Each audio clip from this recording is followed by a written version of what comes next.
hando vete apa mate katilayan ibe tinu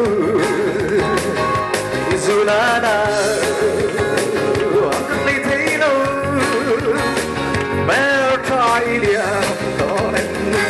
Herthuli từng qua đến bên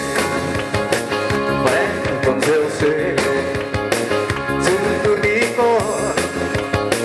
hriatthiamna cây bồ lén đằng gió cắt tung gió căng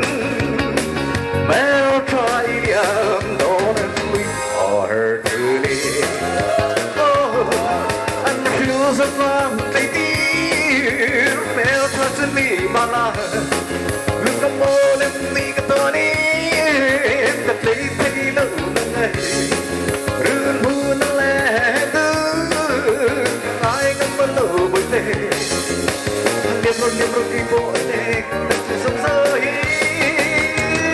hắn tuôn về tiền áo và bất em cả thiên lai anh có đắm thì lùi dù đã đã anh lấy thế nào mẹ kalliam donen Herthuli anh feel the fun đi đi mẹ thật đi mà là đừng có mơ lên đi cả tôi đi lấy thế nào này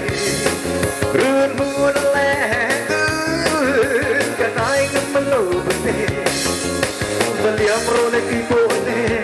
rụng rơi từng khoa đơn mình với phần rêu xì